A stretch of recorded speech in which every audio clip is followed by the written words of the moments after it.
ఇక్కడ దీన్ని మనం సింప్లిఫై చేయాలి. ఇక్కడ చూసినట్టయితే 50, 18, 32 ఇవి ఈ 3 కూడా 2తో డివిజన్ అవుతాయి. సో దీన్ని ఎలా రాయొచ్చు?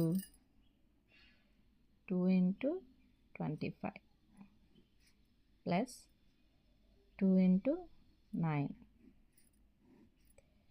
2 × 16 దీన్ని ఎలా రాయొచ్చు? √2 √25 ప్లస్ √2 √9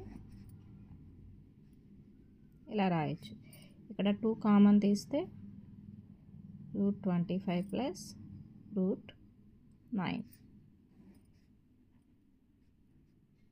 √16. ఇక్కడ √2కి √2కి పోతే 5 ప్లస్ 25 అంటే 5 స్క్వేర్ రాయొచ్చు, 3 స్క్వేర్, 16 అంటే 4 స్క్వేర్.